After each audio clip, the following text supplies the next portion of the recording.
Bugün elə bil ki başqa haldayam. Bugün mənə dəyməyin üzülmüşəm. Bu 11 il necə gəldi getdisə, elə bil dünən məktəbə gəlmişəm.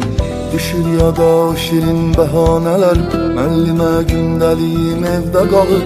Dərsə girməmək sonra daha nələr, adam utanır indi yadına salır.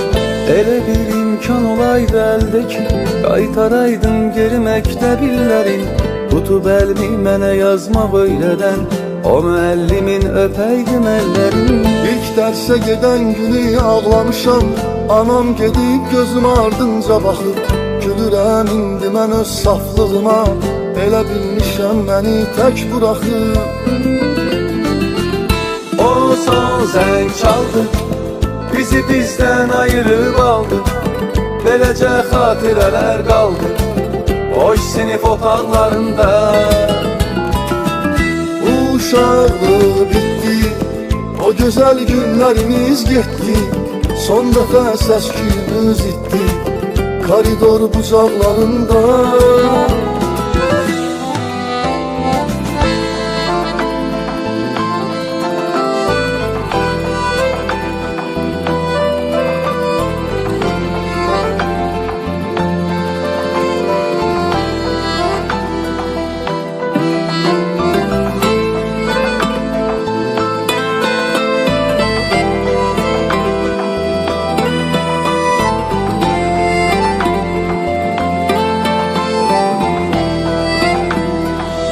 Nə sevincdir, nə də qəm anlamıram.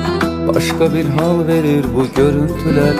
İstəyirdiksə bitəməkdə bilir, indi nə üçündür bəs bu üzüntülər. Qorxuram ki bir də biz görüşməyək, məktəb yolu ola həsrət küçəsi. Anladım böyüklər niyə ağlayır, bu imiş uşaqlığın son gecəsi.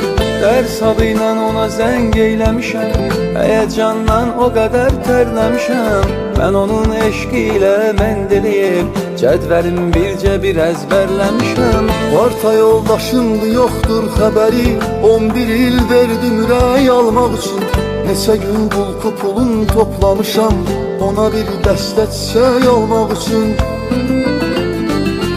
Bu uşaqlıq bitdi, o gözəl günlərimiz getdi.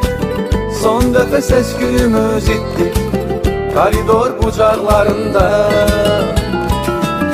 O son zəng çaldı, bizi bizdən ayırıb aldı. Beləcə xatirələr qaldı boş sinif otaqlarında. O son zəng çaldı, bizi bizdən ayırıb aldı. Beləcə xatirələr qaldı boş sinif otaqlarında. Uşaqlıq bitdi, o gözəl günlərimiz getdi. Son dəfə səs-küyümüz itdi koridor bucaqlarında. Uşaqlıq bitdi,